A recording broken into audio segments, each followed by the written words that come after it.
On this week's Movie HighLow, we're talking man-made viruses, Cassandra complexes, and giving the planet back to the dogs and cats. Are you also Divergent, friend? This is Terry Gilliam's 12 Monkeys.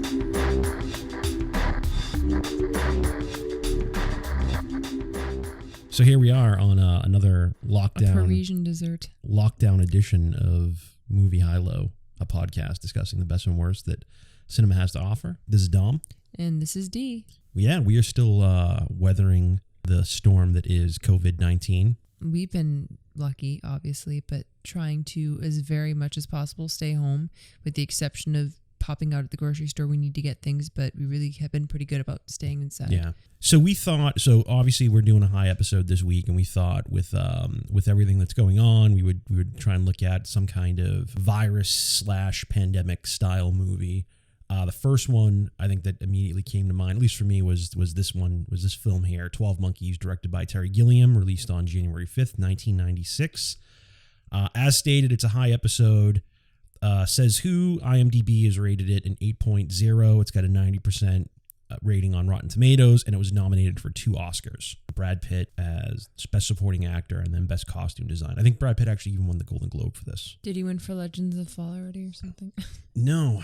Brad Pitt's first Oscar win was this year, was really? Once Upon a Time in Hollywood. Well, I'm sure he was at least nominated. Oh, he's been nominated. He's been nominated a couple of times, I think, but his first one was Once Upon a Time in Hollywood. Do you want to do the synopsis? I did the overview. You want to do that too? Yeah, do the synopsis. In the year 2035, James Cole, a prisoner and member of the surviving 1% of humanity. You like that? In the year 2035, James Cole, a prisoner and member of the surviving 1% of humanity, is volunteered to help gather information on a deadly virus which wiped out over 5 billion people in 1996. Cole must time travel back to the origin of the virus to obtain a sample before it mutates, as well as to learn about the Army of the 12 Monkeys, a radical activist group who are thought to have connections to the genesis of the epidemic.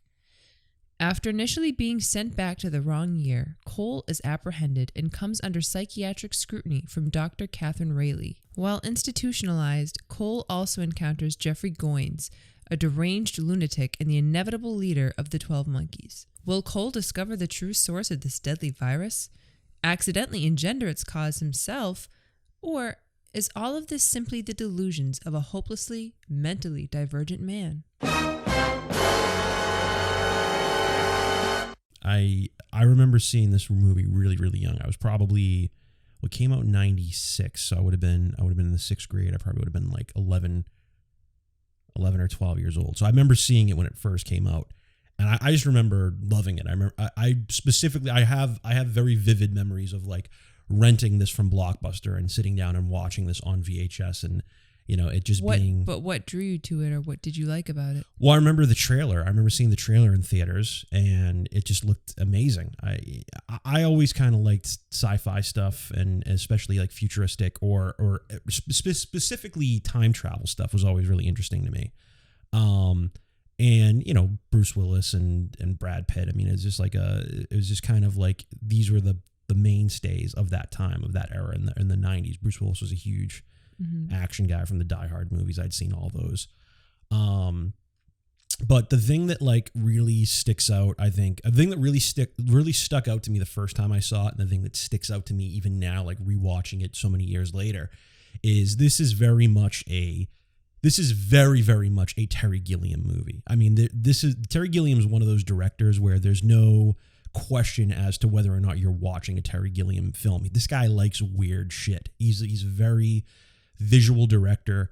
He's a guy who's not really interested in anything that's naturalistic. He's not into subtlety or nuance. He's a very surreal filmmaker. Everything is kind of on this strange and heightened level. Mm-hmm. A lot of stuff with wide angle lens shots and Dutch angles or crangles, as we mentioned in the Battlefield Earth episode. That's just the stuff that this guy really likes, and I think that he obviously is a fan of the stretch, because that was he does them quite a few. Movie. Yeah, he does the stretch, which is or they call it the dolly zoom, the Hitchcock effect, where the camera is zooming out as it's dollying in, or vice versa. It's dollying out as it's zooming in to kind of almost make the background and foreground feel like they're being stretched. He does it quite a few times in this movie. But this guy in particular is a lot of it. I mean, the movies that he's directed are things like Brazil, Fisher King, Fear and Loathing in Las Vegas. He's a guy who likes to have stories. He did the Monty Python movies. He did. Yeah, he did Holy Grail. I think he did Life of Brian, or Meaning of Life. I'd have to check which ones. But he was a part of, he did a lot of the directing. He was an animator too for a long time. Gilliam's just a guy who really likes to do a lot of visual stuff with his storytelling. And I think that he picks movies that are told from the perspective of somebody who's a psycho, or somebody who has mental illness, like for the Fisher King, or somebody who's on drugs, like for Fear and Loathing in Las Vegas. Because built into the story, if you're telling it through that perspective, built into the story are all these ways that you can visually manipulate and do crazy things with your camera angles and with everything, because of the characters that the story's being told through. Mm-hmm. As a visual director, as a guy who's kind of into weird shit, and as a guy who's into really crazy visuals and being able to make those visuals make sense within the context of the story. Yeah, Fear and Loathing in Las Vegas. Other than this, that you could argue too is one of the most Terry Gilliam-ist, movies he's ever made, because it's just pure adrenaline and pure lunacy, and pure visual. It's everything is like on the screen. There's nothing that he's hiding. He's not trying to do naturalism. He's not trying to do subtlety and depth. He's trying to almost make things big and caricatures to for the sake of telling the story. So this is a movie where the story itself lends itself very well to, I think, the style of the filmmaker. Mm-hmm. I don't know if this would be movie that's better served or better told by somebody who's trying to do something more subdued or more grounded. Like if Chris Nolan made this movie, I don't know if it would be as good as what Terry Gilliam is doing with it, as broad and kind of wild as he's making it. So, well, I think that a movie like this movie, or other ones that you've mentioned that Terry Gilliam has done, like Fear and Loathing in Las Vegas as another example, I would think that in the hands of another director, it would definitely lose something, because you can tell that Terry Gilliam must be the kind of director that is all about using cinematography as a means to convey the psychological and emotional state of the characters in the movie. And usually a lot of times it might be because of the influence of psychosis or drugs or whatever it is that's altering the mental state. But nonetheless, people that have been drunk or been high or whatever can tell you that this is kind of what it feels, swirly, spinny, loopy, hallucinogenic, all these things. So it's like using the visual medium to convey what it feels like to be the main characters in these stories. It's only aided by having him. And I think he seeks out those types of stories. I think the movies that he likes to make are told through almost the way that, like, if you think of a Tim Burton movie, like the protagonist is always a little disturbed, an outcast, or I think he kind of looks for characters with a skewed view of the world so that he can tell the stories through that skewed view. I think that's what he's really drawn to as a filmmaker. So this is kind of like the apex of that, like the top of the mountain for him, getting this character who, the whole movie is being pulled back through time and space, and at certain points of the movie has to question his own sanity. And if the more and more that you can play with that idea, I think it gives him more and more opportunities to do these really, really bizarre visual things that he does in the movie, which make it really fun to watch. Yeah. Just real quick, just to round out on Terry Gilliam, I would mention to anybody who is never, if you're not familiar with Terry Gilliam, obviously you should seek out, there's tons of movies that he's made. Pretty much anything he's made is worth watching. But something that's really interesting about him as a filmmaker, or kind of tragic in a way, is that he may be one of the most unluckiest filmmakers of all time. And I would highly, highly, highly recommend, if you have any interest whatsoever in filmmaking, or what goes into making a movie, the behind the scenes elements of filmmaking, check out a documentary called Lost in La Mancha. It is one of the most funniest and Don Quixote. It's so sad. Yeah, it's him trying to make his Don Quixote movie. He was trying to make a movie, The Man Who Killed Don Quixote, since I think the late 80s, and he finally got the budget to do it. And basically what you watch in this documentary is this entire production fall apart. Like you see a legitimate movie that they're trying to make it, and he's got Johnny Depp cast as one of the main stars. Yeah. They go out. I vaguely remember seeing yeah, this guy, and it's like storms roll in and shut down their whole production. Right. His lead actor. It's like somebody up there or somebody down there has it out for you. Everything was Cursed. against him. The production was cursed. I mean, it really, and it's funny to watch, and it's kind of illuminating to watch and to see. I kind of want to watch it again because I do remember watching it, but now it's like I do remember that it was like just when you thought it couldn't get any worse. Everything that can just go when you wrong. thought it couldn't get any worse for them, it's like, and then this happens. It's like, come on. It makes you sick. It makes you sick to watch it, but it's fascinating. It's a fascinating documentary, and of course, people are, I'm sure, very aware of. He also made the film The Imaginarium of Dr. Parnassus, which was Heath Ledger's last movie. Yeah. He died, I think, halfway through the making of that film. And then they had a bunch of other actors standing for him, like Jude Law. I'll be perfectly honest, because I don't know if you and I tried to watch it. I remember trying to watch it once, and I couldn't get through it because I was just like, this is not for me.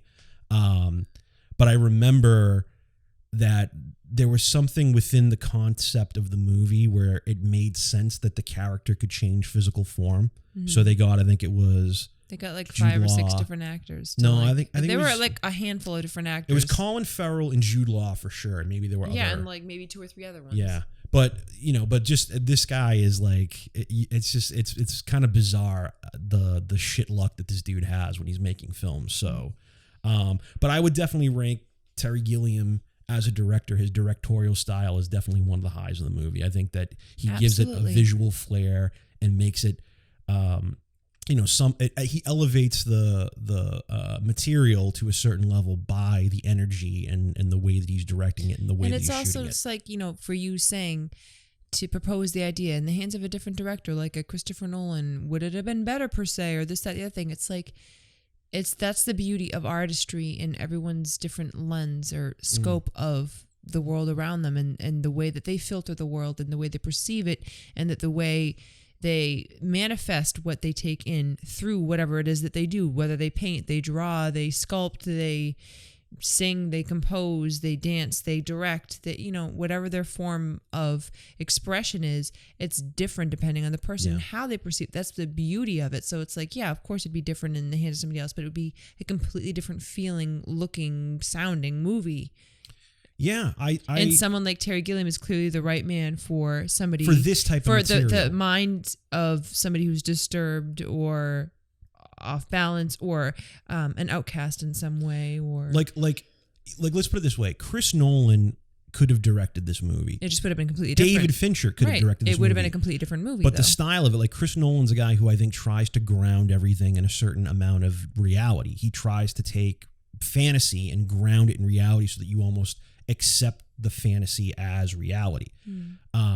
David Fincher is a guy who's very interested in the facts, the information, how information is transferred from different characters in the movie, and then what the audience knows versus what the characters know.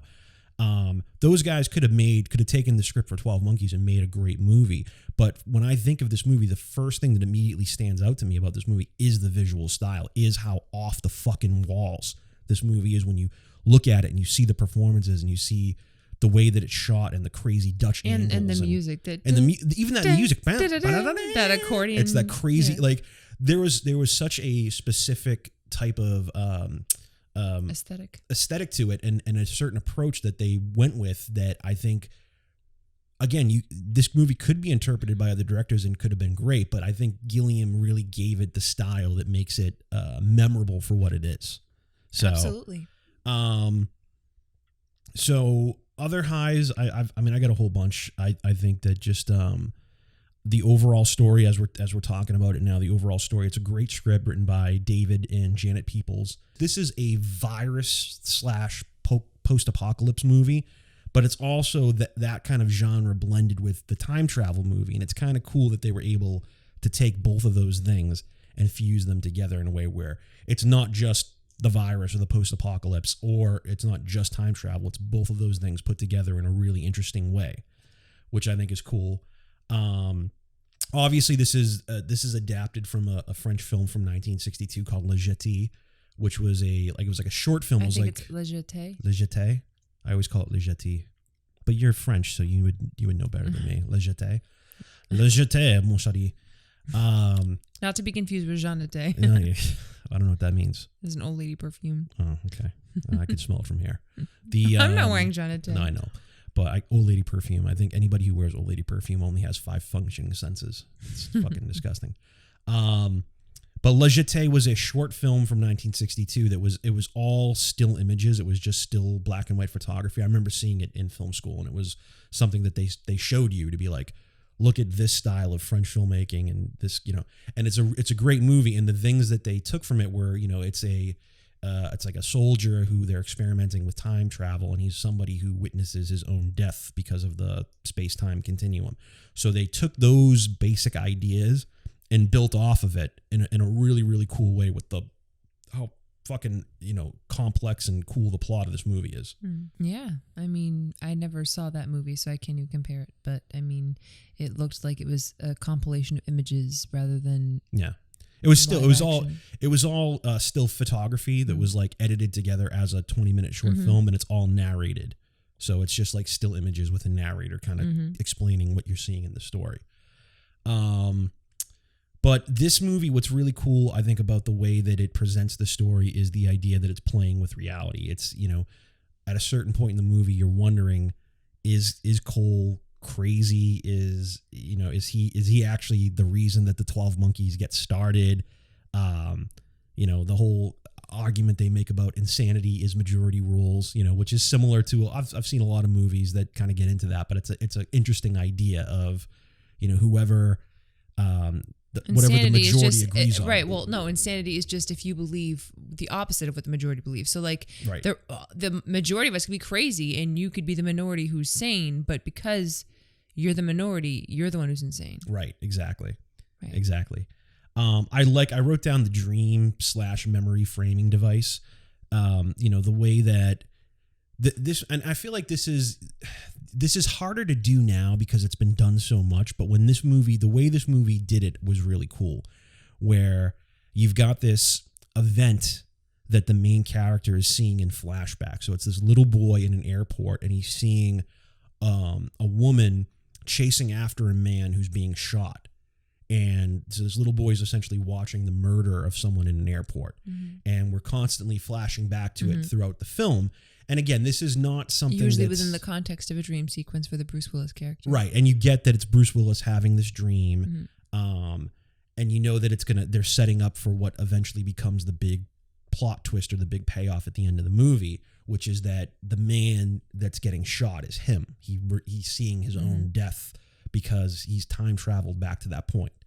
But the way it's done here is really kind of cool.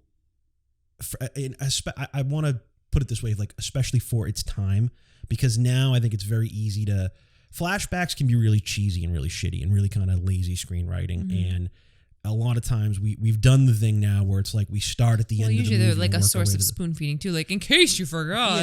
Yeah. But the way it's done in this movie is really interesting because, it sets it up so that you know that this is going to be something that has to pay off in the end. And it kind of changes from as the movie goes on and you kind of re-see the scene changes a few times. Like at one point, the character that's played by David Morse, who is revealed later in the movie is the David Morse character. At one point when he's re-seeing it, he's seeing it as Brad Pitt. Like Brad Pitt looks at him and is like, get out of my way. And it's because of where he is at that point in the story, where now he's met Jeffrey Goines. Is David Morse like the ponytail doctor there? Yes, the guy with the banana raincoat on that he's wearing at the end with the red ponytail. But when you see that scene replay, like the first time you see it, you don't entirely see that it's Madeleine Stowe as the woman. And then later on, you see that it's her. And then later because on, she's blonde and you were not expecting it. And you don't see David Morse's face, but after he meets the Brad Pitt character, Jeffrey Goines, at one point when you see the replay again, now he's seeing it as Jeffrey Goines as that character in the yellow jacket. So they're constantly changing it on you to kind of keep you off balance, almost like you know that this is going to pay off at some point in the movie, but even if you're trying to get ahead of the movie, it's almost the movie's telling you that we can change the scene as we go. The character is going to remember it different as he has different interactions throughout the movie, which makes that kind of interesting that it's ever changing, even just so slightly. Right. You know what I mean? Are you watching closely? Are you watching closely? Exactly. And then this is another big thing in the movie. I think is Brad Pitt's performance is like a huge high. Right. In this Well, movie. he's awesome. Yeah, he's one of the highs I wrote down for sure. And there was a specific scene that I was like, oh man, Brad Pitt is hilarious. Oh yeah.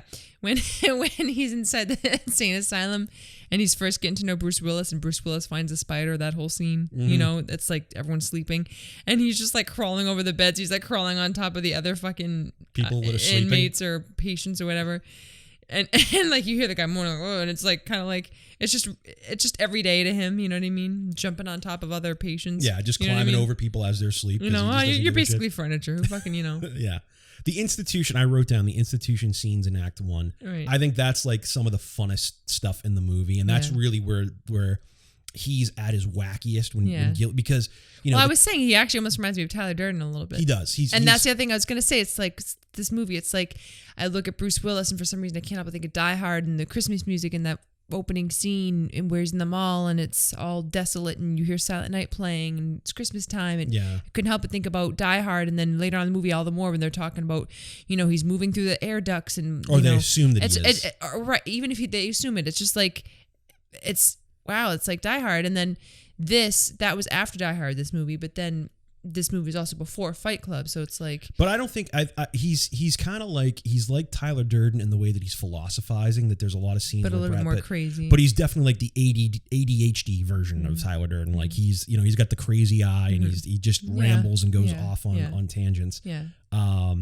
It's funny because these scenes I think are they're the funnest. First of all, because it's when Brad Pitt is at his most unrestrained, like they're just letting Brad Pitt go fucking nuts in these scenes and like do everything out of control, and it's also I think some of the wackiest stuff because whenever they're doing the futuristic stuff, they're shooting it in this very kind of exaggerated way, but because Cole, the Bruce Willis character James Cole is sedated or because he's on all these drugs in these scenes is when they're really doing all their crangles and these wide angle lenses and everything is just super, super wacky. There's the dude at one point who's telling him like, I'm not really from outer space. And he has that whole thing where he's, this is so-and-so. He's not really from outer space. And he's telling him like, he's divergent. I have this, I am part of an intellectual race that resides on this planet. And this is a completely real and perfectly satisfying reality for me. That I made for myself. Yeah, but every time I go there, it's me escaping realities that I don't want to deal with Which here. Which is fundamentally why a lot of people do devise these sort of psychological problems. But I'm saying the way they shoot the scene where this guy is having this... People find lots of ways to escape their realities. Right. Whether it's drugs, whether it's making up your own reality. Right. But I'm saying the way that the scene is shot, and it's like the character is so lucid, the character like is explaining to him, I know that I'm sick, and as soon as I stop going to this place, I will be well. And then he like leans his head on Bruce Willis's shoulder. He's like, are you divergent, friend? And then they have to cut to, as this guy's standing there like in a full suit, they have to cut to the feet and show that he's wearing these like bunny slippers. I know, right? Because it's and it looks like he's wearing jellies. Right. But it's just all these, I think Bruce Willis is wearing jellies. I know. All these wacky ways for them to take these scenes, even the characters that seem lucid and self-aware, it's stretched to this demented level. You reminded me too when you were talking about his last name and his last name being Cole and everything. That was another thing that reminded me of The Sixth Sense because Cole is Haley Joel Osment, and I'm like, Sixth Sense and Cole and you want to know another I thing? can't help it. It's like my brain, the kind of brain I have, and that's part of the reason I'm so into history and stuff. It's like I'm always trying to piece together pieces of a puzzle, and I always want to find out how this story connects with that story somehow in some way. Well, maybe distantly, maybe hundreds of years before, hundreds of years after, but at some point they intersect. Mm-hmm. Every story kind of does. Yes. Do you know what I mean? So it's like, that's kind of how my brain gets wired. I see a certain actor or whatever, and I'm like, I'm thinking about other things they've been in, or that name, or whatever the case may be. Well, it's funny you say the thing about Sixth Sense and Cole, because his character's name is James Cole, and Haley Joel Osment's character's named Cole in The Sixth Sense. Mm-hmm. There's a line in this movie, I don't know if you remember, when they get attacked in that theater when they go into the theater where all the homeless guys are, and Bruce Willis beats the guy to death, and Madeleine Stowe is like, "Oh my God, you killed him," and he's like, "All I see are dead people." Yeah. I do remember that. Yeah. And it's like we're not the first people to notice that, but that's one of those. No, wait a minute. Things. Sixth Sense was the same year, wasn't it? No, Sixth 98. Sense was 98. It was 98. So 2 years later. after. Yeah. Well, they said 96 or something. Yeah. So 2 years maybe after. 95, 96. Okay. But and then Fight Club was 99, right? Yes. Yeah. So I mean, all within the same decade, but a couple years apart. And Die Hard was 89, the original. 87, I think. Oh, really? Okay. Was it 87 or 89? I can't remember now. I think it might have been 87. But yeah, just real quick, just other things about the Brad Pitt performance. Like he's got a couple of really great monologues where at one point where he's showing Bruce Willis's character around the insane asylum, and he sees the TV and he's doing this whole thing like, there it is, it's all right there. Look, listen, kneel, pray. Not productive anymore, at least to make things anymore. It's all automated. What are we for then? We're consumers, Jim. Okay, buy a lot of stuff. You're a good citizen. But if you don't buy a lot of stuff, if you don't, what are you then, I ask you? What? Mentally ill. And he's giving him this whole crazy, very Tyler Durden-esque diatribe about consumerism. Later, he does a great speech. The scene where you're talking about, where he's crawling over all of the people that are asleep in the ward. The other patients. He's doing this whole thing about germs, and he's saying, the whole majority rules aspect of insanity. He's like, at one point, there's this doctor who says that there's these little invisible germs, and they get you sick, and you need to wash your hands, and everyone thinks he's crazy. Cut to now, some guy is making my hamburger at a fast food place, and he drops it on the floor. He picks it up, he wipes it off, he hands it to me like it's all okay. I say, well, what about the germs? He says, I don't believe in germs. Germs are something that they use to sell you disinfectant products. Who's crazy now? He's crazy. He's like going into this whole. It's all of his dialogue is. He's delivering at such rapid fire pace that it's almost easy to miss how really well written some of those monologues that he has are. But they're just a ton of fun, and he's fucking going bananas the whole time. So that's really fun to watch. The production design in the movie, there's these great set pieces, the way that the future is. There's that one thing I remember, post-apocalyptic world. Yeah, all that stuff looks great. All the like underground stuff where there was one scene where she's buying something in a department store, and it kind of like intercuts with how it looks when it's abandoned, and then it cuts back to it's like this old historic building in New York. It's the opening scene. It's in Philadelphia. It's the opening scene when he goes into when he's sent up. He's a prisoner, and he's quote unquote volunteered to go and collect specimens for these scientists. So they send him up there, and he's in like this ruined building where you see all the animals now are inhabiting the earth because the human beings are not on the earth. But that same building, but also unbeknownst to him, because the whole ultimate mission of the 12 Monkeys was to just let a whole bunch of animals free. It wasn't even to fucking unleash this drug or drug testing. Right. It's like virus. misdirection. Yeah. But that scene that you're talking about in the department store, when he looks up and that cuts away, it's him realizing that he's in the same building that he was in at the beginning of the movie. And he looks up and he realizes, oh, this is the same building, and what it looked like then in the future in 2035. I love there's that weird kind of globe that's got all the cameras on it. Yeah. When they've got him in the chair and they're interviewing him, and it's like you've got all like it's the just doctor's like faces the one are all eye distorted. of the doctor. Yeah, that's all. Or the female doctor, her eyebrows are all like crazy in the corners. Yeah. I see. That's the stuff that like I think is visually. It's just so cool looking. It's such a Terry Gilliam trademark. It's exactly what you'd expect him to bring to the production design and how it's going to look. I also wrote down I like that the time machine. It's very simple, but it resembles an MRI, kind of the. It does, and like there's a CAT scan. And there's that one scene in the movie when he's trying to escape. Can I help you? Institution. Can I help you? The doctor keeps asking, "Can I help you?" And he's looking at he's all high, and he's looking at the MRI that he's giving to the other guy, and it's almost like it's reminding him, it's making him remember. Oh shit! It's like a callback to what the time machine looked like that he was in. So all the production design and I mean all of that stuff is just like top notch, first rate. Really, really interesting and really cool. All right, you want to take a quick break? We'll come back with some more highs and lows. All right. See you on the flip side. Don't monkey around. I don't really come from outer space. Oh, L.J. Washington, he doesn't really come from outer space. Don't mock me, my friend. Get out of my chair! Coming back from break, you have an interesting high. I missed you guys. I'm glad we're back. Do you want to talk about one of your random highs that you had?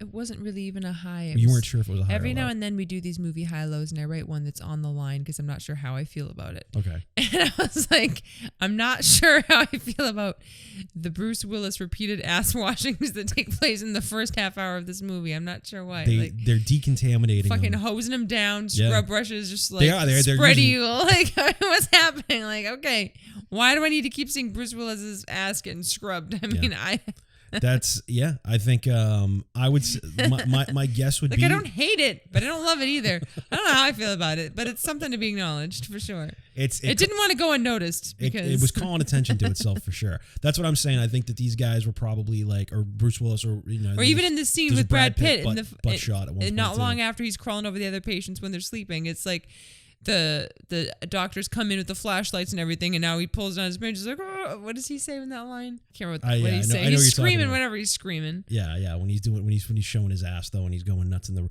Yeah. So I think so. I have two theories on this. I think theory number one is that these guys were probably in great shape and probably contractually fought to say like, hey, I'm in great shape. My ass needs to have a featured cameo at some point in this movie. Bruce Willis got 2 featured cameos for his ass in the movie. That's because he was the higher billed actor at the time. So that makes sense. The other thing I'll say, and this is actually something I really think people should go back and watch 90s films and really pay attention to this. I think in the 90s, seeing someone's ass was considered funny. Back then, that was like a funny thing, like pressing ham. Or I'm not trying to be the butt of the joke. You know what I'm saying? But like, I feel like, remember when it was like socially acceptable to moon someone? Not socially acceptable, but it was considered funny. That was something. You show your ass to somebody it's like now, giving it's a like wedgie. you're going to jail for the rest of your life. Back then, it was like his ass. In the wake of the Me Too movement, yes, certainly. There's no room you can't for shake hands without being misinterpreted. Can't shake hands now in general with COVID-19, I know, but right? especially you're not letting out any ass germs, to say the least. On your ass neck. Oh, salty clams on my ass neck. Tied me down on the beach and rubbed sand all over my ass neck and beat me with like all little sharp things that they found on the beach, and they would try to drown me and tie me to the piers for high tide. So we haven't talked at all about Madeleine Stowe. You bastard. We haven't talked at all about Madeleine Stowe, who is a big part of this film. Really, really great in it. She plays Dr. Kathryn Rayleigh, who is the psychiatrist who eventually what we end up realizing is she is the woman that is in the flashbacks of Bruce Willis when he's seeing himself being killed. She's the woman that's trying to stop him from being shot in those flashbacks. The same one with blonde hair. Yes, exactly. And that's like a whole thing where you're waiting for it to see like, why is her hair going to be different or what's happening, and you realize later that they're trying to disguise themselves to be able to fly. Which again, this movie's fascinating in that regard that, you know, flying pre 9/11. Anytime you see flying pre 9/11 in a movie, you're like, wow, they don't have to show an ID. I like the scene where she's fighting with the other like TSA agent. Whatever. It's like, I don't have to help you with anything. Like fucking just like you'd be grounded for life. You would never get on an airplane again pulling that shit these days. But what I thought was really interesting about the Bruce Willis Madeleine Stowe relationship, or the characters in this, is the complete role reversal that happens with them. Right. So the beginning of the movie, Bruce Willis shows up and he is very vigilant in trying to, his belief in his mission, trying to explain to them, and his insistence on the fact that I am from the future. I am here to collect information that I'm going to give to scientists because 5 billion of us are going to die from a virus, and I'm here to collect that information so that we can go back and develop a cure. And, everyone else thinks he's crazy, and Madeleine Stowe thinks he's crazy, but is kind of willing to hear him out. And she has this weird feeling about him. She's like, I know you from somewhere. I feel like I know you, which I think is tied to the cosmic loop of what's happening with them. Of course, clearly. That like Have weird, we met somewhere? Right? Yeah. That weird memory or that weird foresight of what's to come at some point in the story. The thing that's interesting about their characters is she so clearly does not believe him or thinks him to be mentally divergent. Is that you've created a fantasy world in your head where you are a hero and you are trying to accomplish this task because you don't want to deal with the reality of your life. And he's so vigilant in his goal, But after a while, as things get worse and worse and worse throughout the story, like he's originally sent back to 1990 and then gets pulled back to his original time and then gets sent back to World War I by accident and then shows up in 96. Well, that scene was funny because like, we're going to send you smack dab to 1990 or whatever. And it's like, whoops. What is this, World War I? Like, right in the middle of war? Like, right on the field of battle? Which is that great line, the whole exact science isn't an exact science with these clowns. I'm surprised he wasn't sent back to the Battle of Hastings in 1066. He could have got William the sent Conqueror and all and the fact that the technology is so kind of shaky, that they've got this technology to do time travel, but it's not quite dialed in yet because they're living in the center of the earth and, technology is not expanded the way it would in a society that is thriving as opposed to a society where 99% of the people are dead and they're just trying to figure out what the fuck happened. But his goal, again, is to try and help piece together the start of the virus so that they can track the path of it and understand what happened and then try to develop a cure for it. And what happens with Madeleine Stowe's character is Cole, Bruce Willis's character, continues to provide information to her or do things that she is not able to explain away. So there's this whole thing that's happening. The boy in the well. Yeah, there's the whole thing that's happening on the news where there's this little boy who's fallen into a well, and it's this ongoing news story that they keep hearing. My father always taught me never to cry wolf. Yeah, and he remembers that from when he was a kid because it was happening. He would have been a kid at that time that it was happening. That was the first time I was ever really scared for somebody. Well, that's where this movie almost starts to feel like Big a little bit. I'm like, so when he meets her, like, is he kind of a kid still technically? No, when he meets her, the timeline that he's in, he's in a timeline where there's an 8-year-old version of him that exists. So it's simultaneously. Which is why he sees himself die. He happens to be in the exact same place at the exact same time that his present version of himself was in. Mm-hmm. And that's what causes that kind of cosmic loop that's happening with him seeing himself murdered. Mm-hmm. But yeah, so there's the whole thing with the little kid in the well that he knows the ending to that story before it even happens. How could he possibly know that this little kid was hiding in a barn and it was a hoax the whole time? Unless he was really from the future. He gets shot in that World War I scene where she ends up pulling the bullet out of his leg, and then the cops, the detectives who are working on her case after she's been kidnapped, are saying, hey, we checked the ballistics on this, and this round would have been fired sometime before 1920. So what the fuck is this all about? Well, even the scene where she's taking the bullet from the wound, you can see that she's looking at it in the gauze. She's examining it, and you can tell she's even looking at it kind of like, this looks a little strange. Yeah, the bullet itself. She doesn't say anything, but you can see she's examining it and kind of looks at it a little bit. Like, what is this? Yeah. Yeah. So the role reversal becomes that after... he ends up, because he meets Brad Pitt's character, because he meets Jeffrey Goines' character, and is under the influence of all the medication that he's on while he's at the institution, he makes a comment where they're watching footage of animals being experimented on, and he's going, wow, we're asking for it. We're just asking for it. Maybe the human race does deserve to be eradicated. Mm-hmm. And Brad Pitt's like, yeah, that's a great idea. So that when he interacts with him 6 years later, Brad Pitt's telling him like, hey, it's your idea, right? Your idea about killing the human race. Right. So he thinks like, oh my God, I put the idea in his head, and this is what started the Army of the 12 Monkeys. Mm-hmm. Now he's like, oh my God, is this my fault? Right. That I was sent back and I said the wrong thing to the wrong person and set this whole series of events in motion, which is a really cool little twist halfway through the movie of, it's the John Connor thing, you know what I mean? Where it's like, Kyle Reese is sent back to save John Connor, but John Connor is never created unless Kyle Reese goes back in time and has sex with Sarah Connor. Like, so is he the thing that starts the chain of events that becomes the plague? What that came kills, first, the chicken or the egg? And it's this, and that's kind of a time travel trope to a certain degree, but it's well done here. It's kind of a cool thing that you can think, oh no. Well, I personally find it quite shallow and pedantic. Shallow and pedantic.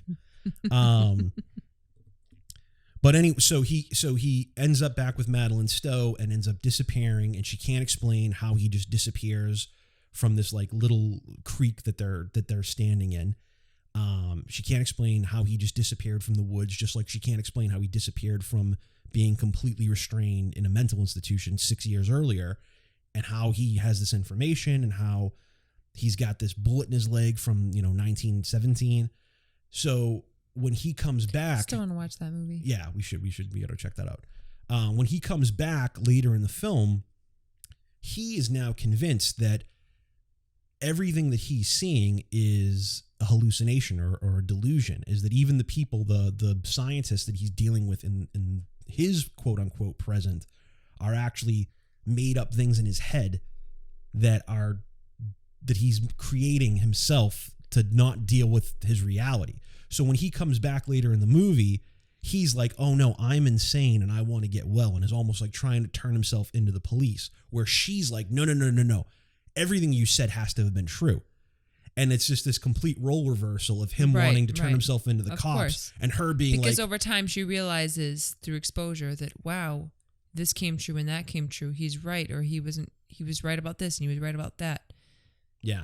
And then exactly. And then by the time she feels like, oh wow, he was right about everything, he's like, no, I'm crazy. I realize it, and exactly. And that's a cool thing within the context of the story, to keep it a little bit off balance for, I think watching it, that the movie's going to continue forward as if, everything that we've seen, it's not going to be a big rug pull at the end that, oh no, this was all in Bruce Willis's head. But it's an interesting turn in the story to make those characters switch motivations, for all of a sudden him to be like, I think I'm crazy and I want to turn myself in. And for her to be like, no, everything you've said makes sense. And even though I'm the logical doctor, like, beat the shit out of that guy. Let's take his cash. Like, we got to get the fuck out of here. Like, she's totally right. Well, she's in it to thinking win more it at that point. survivalistically than she was in the beginning, where he was thinking more survivalistically. That scene I wrote down was really funny. I wrote down the tooth extraction scene, which I think is just so fun. So they some crazy coked out lady and some crazy dentist. Fucked up dentist. Yeah. They talk about how. So this is another thing I wrote down to this guy I thought was awesome. The crazy voice guy, the guy who Bruce Willis is hearing throughout the movie, and you're not sure, like, is this the homeless guy? Is this a guy that's in his head? Is this just a voice that he's hearing? Because he's hearing it at all different places. He's not just hearing it when he's in that cell. Yeah, when he's even back in 2035, he's hearing that guy kind of taunting him. Mm-hmm. So you're like, is this guy real? Is he not real? Is it a voice in his head? Is it something imagined? And they do a really cool job with this character of pull my teeth out. Why would I do something like that? Yeah, and then he's when Madeleine Stowe encounters him later, and he's like, James. He's like, I don't know who you're talking about. Exactly. So you're like, what the fuck is this guy? I know. It's one of those mysteries that it doesn't have to have an answer. It's just there to kind of present the question, to let the audience have to chew on it and figure it out. Like, is he real? Is he imagined? Is he partially real? How much of it is really in Bruce Willis's head versus how much of it really actually happened? So that stuff is all really, really fun. The tooth extraction scene, that whole thing is so cool. So that guy, that crazy voice guy, I call him, is it tells him that the teeth is how they track you. So put the bug in there. You're led to believe that he is another guy from the future. He's another guy from the future, and I came back as well. Maybe I was another volunteer, and I cut my teeth out, and that's how I've been able to stay. I haven't had to go back. And I think there's one point where there's the evangelist guy, like the homeless evangelist guy, who's outside the church, and he's doing all his ranting. And as Bruce Willis runs by, preaching his sermons. Yeah, he stops and looks at him, and he's like, "You're one of us," as if to imply maybe these are all people from the future who have come back, who people think are crazy, but they're not really crazy. There's people from the future who are trying to escape the horrible, inevitable future. They got that tracking device on you. They can find you anywhere, anytime. It's in the tooth. Right, Bob? And I fooled him, old buddy. I was just thinking, too, about the scene where she's talking to the cop, and it's after the role reversals kind of started to happen or whatever, and she's talking about how, Bruce Willis actually kept her safe and saved her in some way or something. And when they get attacked by the people and he's in the like, theater. what is it about, you victims of getting, how did he word it? He's like, you get kidnapped and all this and that, and then next thing you know, you're you're talking about what an upstanding guy they are, or he's going, maybe because you're a psychologist, you can help me understand why is it all why is it that all you know, when people are kidnapped, the women who get kidnapped are always telling us what great guys the people are that kidnap them. And she, you know, it's the what's it called, the Stockholm syndrome, you know. But they don't say that in the movie. They don't. But she says, she's like, it's a natural reaction, and she's also trying to say, like, hey, this guy's sick. He's not a criminal. He's a mentally ill person that needs help. Mm-hmm. That's what she really believes up to that point. And then, of course, as time goes on, she starts to really believe in his story and think that, like, oh God, he really is the guy from the future. And then it's just got a great payoff. It's got a great, like, the way that they bring that the dream memory framing device back and pay it all off, and you realize that he is in fact seeing his own death as a child, seeing his death as an adult who's come back through time to do this. That Madeleine Stowe is the woman in the memory. You don't ever quite see that it's David Morse in his recounting of it, but once we get to that point, we realize that it's David Morse, who is this guy who is kind of peppered in throughout the movie. Like, he shows up at Madeleine Stowe's lecture and has kind of like this radical opinion of the Cassandra complex and human nature and how we're destroying the earth. I know, and he has that whole back and forth with her at the book signing portion of it after. You see that he actually works for Jeffrey Goines, Brad Pitt's father, who played by Christopher Plummer. He actually works for him for his lab. So the whole misdirection, you know, for the characters in the movie and even the audience, is that the Army of the 12 Monkeys is who we believe it creates this virus and you know, essentially sets in motion this plague.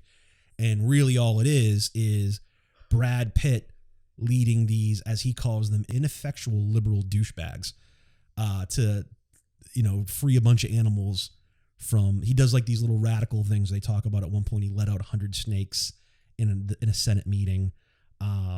They show at the end of the movie that he basically lets out all of these animals from a zoo and then traps his dad, Christopher Plummer, in one of the cages. So the whole time that they've been thinking that the Army of the 12 Monkeys is actually the cause of this, they're really just kind of a misdirect. They're kind of a red herring as to the fact that there's a guy that works in that lab that really has a fucked up agenda to go and kill humanity because of how bad we are to our earth and to the animals.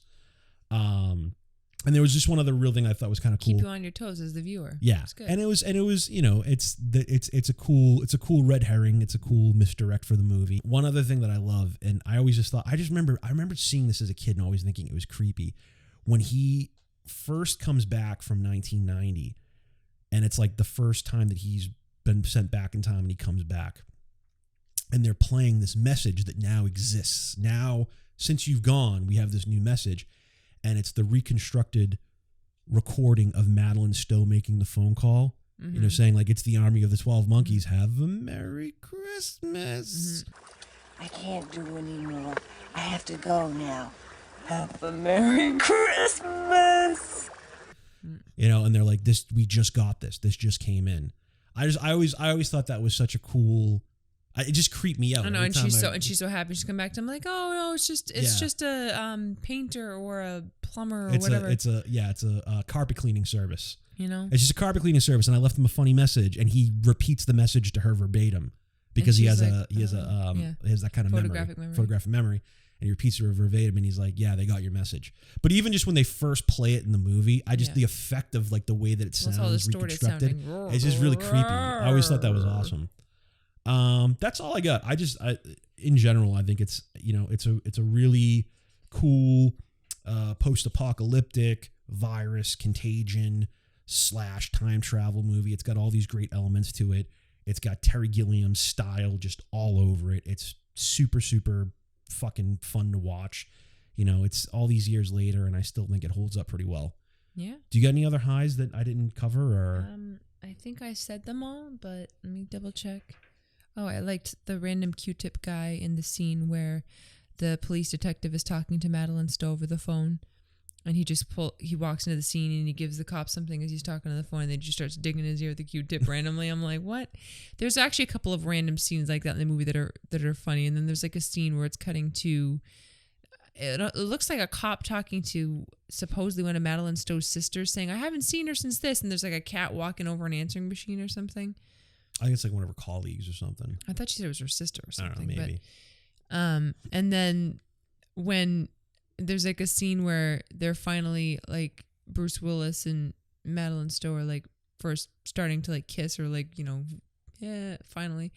And there's like the homeless guy that's sleeping or someone's like snoring.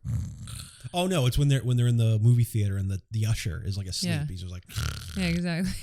I think it was that. Yeah, exactly. Because she pulls away from the payphone and he realizes she's got the blonde hair and it's like, yeah, see, this is what I was dreaming about. And there's that scene too, like when you have a flight to Fiji at 9:30. When she's getting them to disguises because they're in a movie, they're in a movie and she's putting the disguise and the mustache on him. He's got this little monologue that's really interesting, that where he's talking about how I remember seeing this movie, you know, and the movie never changes. It was The Birds, right? Yeah, well, The Birds. I think it was a double feature. I'm trying to remember what was it. Was it in Vertigo? I think it might have been Vertigo that they're watching at the because The Birds is playing at one point. Yeah. I'd have to go. I'm pretty sure it's Vertigo that they're watching when he's. But he starts talking about how he's like, I remember seeing this movie as a kid, and you know the movie never changes, but you're different every time you see it, and then you see things that are different in it. It's kind of a meta moment in the movie. It's not particularly profound or anything that hasn't been said or thought of before, but it's very appropriate for the context of the movie where.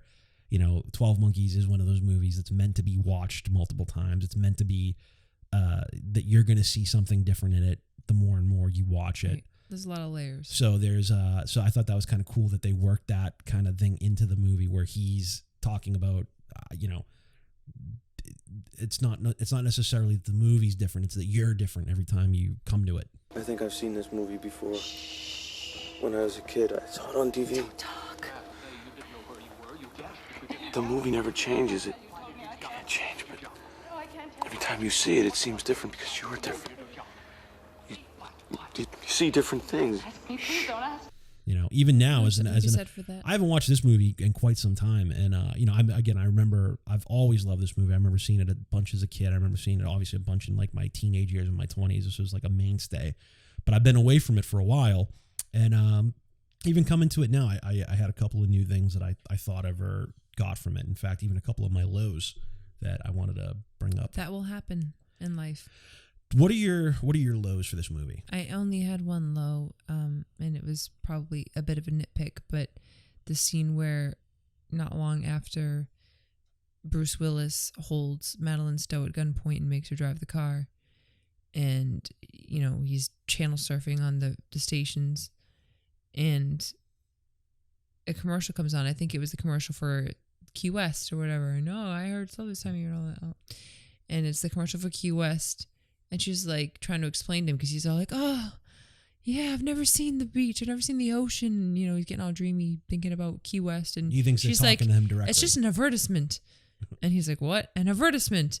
And it's like, I just got mad because I'm like, an advertisement or a commercial or an ad, short for advertisement, sure. But like, the only excuse that you would have for pronouncing it advertisement is if you were like English or something or foreign, that would be the natural way you would pronounce it. Like you're clearly American and your dialect signifies that. So like advertisement, I was just kind of annoyed. It was that's kind of like a stuffy upper crust. Yeah, exactly. Your advertisement. Yeah. I was like, oh my God, shut up. I hate you. That's fair enough. That one. I can't hear you. You can't hear me. I can't hear you. I can't hear you, or you can't hear me. I mean, what country are you from? I mean, and that's fine if that's how you naturally would pronounce it. That makes sense. But it's like some people, like you know, they're just intentionally pronouncing it because what you like the way it sounds. You know, advertisement, advertisement. You know, scenario. Exactly. Yeah, exactly. I know. Pretentious fuck. I agree. That's a good one. Yeah. That was my only low. So I had two, and one of these has always kind of bothered me, like for the whole time. I think it bothered me a little bit more this time around than it has in the past. One of these, I never really thought of until I saw it this time. That really bothered me.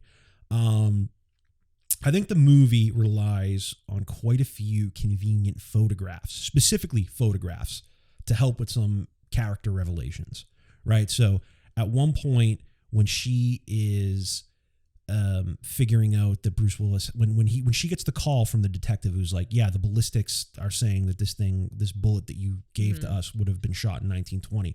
She goes through a whole bunch of photos that she has for her book because she does a whole thing on the Jose character who's his, you know, they have like the whole thing where like this random guy showed up once and was prophesizing about this thing when she's doing the whole thing about the Cassandra complex. I know. She's doing the lecture. And she's going through all of a sudden she just goes through all of her photos and she has a legit like fucking glossy of Bruce Willis like hanging outside of the stretcher. Yeah, like Jose's on the stretcher. The and medics are coming in. He's like hanging outside of like a foxhole or something, and she's got like a clear picture of him as if to confirm. So first of all, the fact that she pulled the bullet out of his leg, like who was taking a picture at that moment? You know what I'm saying? No one was taking a picture. It's such an unnecessary addition. It's one of those things that's stuck in there for like the dumbest possible person to say, you know, oh, okay, do you not get that? Right. Or in case you don't believe me, you can't refute if you don't this. remember, like she doesn't have to have a picture of Bruce Willis from He World War spoke I. perfect English. They couldn't tell quite where the dialect came from. That was a little, and then even worse than that, and this one really bothered me on this watch, was that when they're at the airport and she happens to bump into David Morse's character, like she literally bumps into him and recognizes him as the guy from her lecture. He's got the ponytail, he's got the coat, and he's walking by. And in that exact moment, she bumps into him, looks at him, and then as he's walking away, she looks down at a newspaper. There's like a USA Today. And in the sidebar of the USA Today, there's a picture. Him. There's a picture of Christopher Plummer and him and Brad Pitt's dad. And she's able to immediately put together like he works for Goines' father, and he's the one. And it's like, oh God, really? Do we like? That's really fucking convenient that they just happen to have the sidebar picture of him right there on the fucking newsstand that you're standing at as you bump in. Like, it's just a little. Well, even the scene where Bruce Willis is escaping from the mental institution and there's the one security guard that's reading the newspaper, and it's like he sees Bruce Willis and you're waiting for it to be like, oh shit, you've been caught, you're going to go back. And he just looks at him and he says some stupid shit, and he basically gets in the elevator, no problem. And I'm just kind of like, that's convenient that the security guard didn't say shit. Oh, and you were like, oh, maybe he just thought he was a doctor or something, or thought of somebody. Like, he was wearing a bathrobe and pajamas. I mean, he clearly wasn't a doctor. I mean, it was convenient. Oh, well, good. So now he can get away. I'm happy, but at the same time, it's like, it's a little bit. You're of a stretch. expecting it to be like, hey, wait a minute, guards. You know? Yeah. That one doesn't bother me as much because I just look at it like that guy's incompetent. He's not paying attention. But I know what you mean. He looked right at Bruce Willis. It wasn't like out of the corner of his eye and he wasn't paying attention. It was like he looked right at him. So it was like, is he in on it? Yeah, I guess that's fair. That's fair.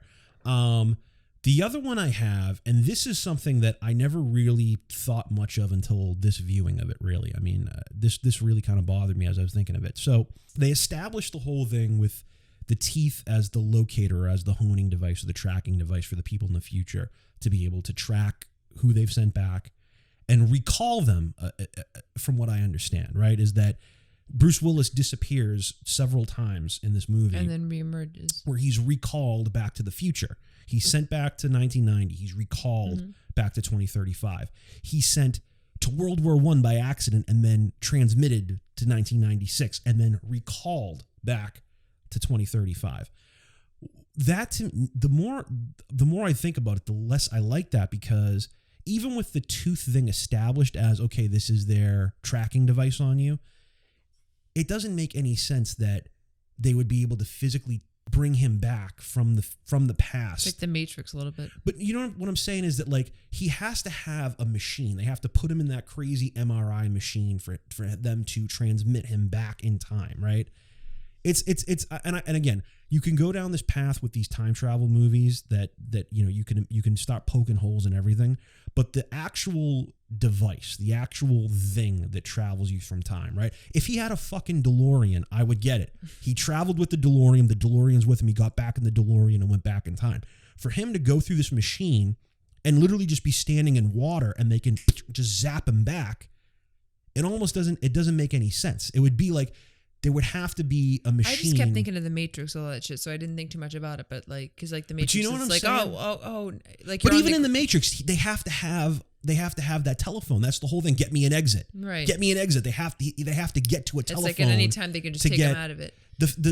Because here's the thing. Explain to me how you take him in 2035, you put him in this MRI machine and you zap him back accidentally into World War I.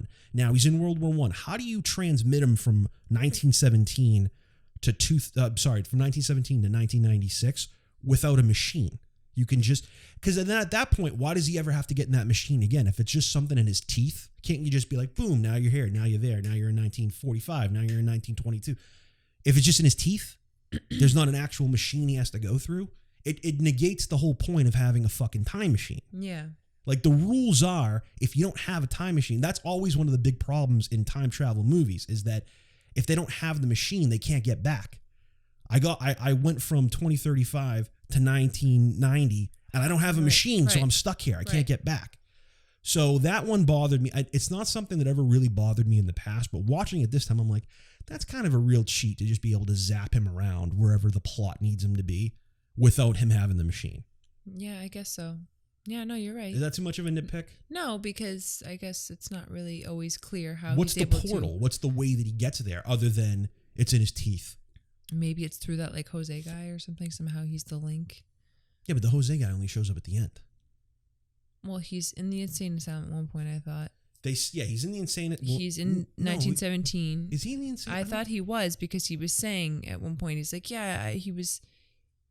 That's how he knew him when he saw him in 1917, like, Jose, oh. Well, no, that wasn't in the asylum. That was in 1917. He wasn't in the asylum. But when he saw him in 1917 in that World War I battle, he said, like, yeah, and I saw that Jose guy who I remember from the asylum. He was saying, like, not the asylum, from when he's from at the beginning of the movie when he's in his cage in 2035. He's a prisoner underground, right? And he wakes up and they go, "Oh, you've been volunteered." Right. And he's like, "Oh, I'm not coming back." And he's like, "You don't know that. You might come back. We don't know what happens to people on the 7th floor." But he's not in the asylum, I don't think. Okay, so that's what he meant then. Yeah.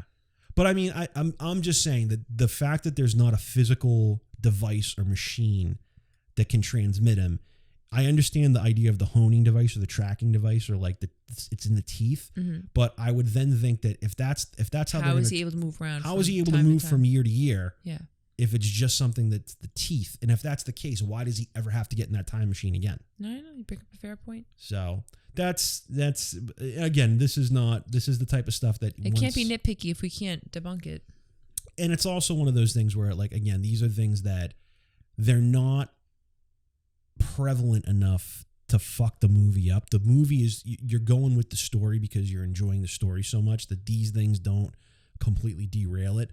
But that's one of those things that just watching it this time for some reason really got under my skin. I'm like, I don't buy that they can just zap him back. That doesn't make any sense.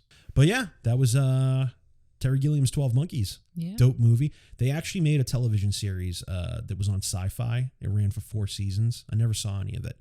I remember hearing that the first season was kind of shitty, but that it actually picked up a lot of steam and got really good. So you should watch it sometime. Yeah, it might be a fun one to watch. All right, so let's do the coin toss for next week. Encourage everyone, please hit us up on social media, Facebook, Instagram, Twitter, or hit us over at moviehighlow@gmail.com. Send us all-time great movies, all-time worst movies. Tell us why they're great or why they're bad, and we would love to read your recommendations on air. Let's see what we're doing this week. And it is heads. Do you want to tell the people what we're going to be doing next week? Next week, we're doing the cinematic masterpiece of James Cameron, better known as Titanic. Terminator 2. Oh, what was that? Right. Titanic? Well, it's... Seen it. Yes, seen it. It's if you spell Titanic backwards, it's seen it. I seen it. I seen it. I used to suck dick for coke. I seen them. Which is appropriate as April 15th will mark the 108th anniversary of the sinking of the Titanic. Yeah. So, well, it sank in 1912. Oh. 1912. Yeah, you're right. In 1922, it'll be 108. 110 in 1922. So it's 108. We'll cut all this up unless I want to. The 2012 would have been 100 years. Yeah. Right? So the 108-year anniversary of the sinking of the Titanic. So this will be appropriate as we'll be releasing it around the same date. Yeah. I'm sure you're looking forward to that. Yeah. I love that movie. So that's what we're going to do next week? Yeah. Oh my God. This is going to be a long episode. This is going to be like a double episode. You're going to talk through most of it. I'm going to make fun so? of it through most of it, but you'll probably That's be. not true. There's things you liked about it. There are things I like about it. There's more things I like to make fun of about it, but You like Billy Zane and you like the Billy band. Zane's And you like the band. I'm going to say it right now, Billy. I'm already giving away my top high for the movie for next week, but Billy Zane is the best part of that movie. He's fucking. I put the coat on, huh? I put the diamond in the coat. I put the coat on her. Yeah, exactly. Awesome. What could possibly be funny? All right. Well, this will. Now we get to. You know what? If there's ever a time to sit down and rewatch a 3-hour movie, it's when you're locked in your house with nothing else to do, anyways. So, sounds good. Well, thanks everybody for tuning into this episode of Movie HighLow. And please, please, please do send us your suggestions for highs and lows because it makes it a lot more fun. It makes it a lot more fun. We'll see you guys next week. The thing mutates. We live underground. The world belongs to the dogs and cats. We live like worms. We just need the information. You are total nutcase, completely deranged, delusional, paranoid. Your process is all fucked up. Your information trade is jammed, man. Get out of my chair!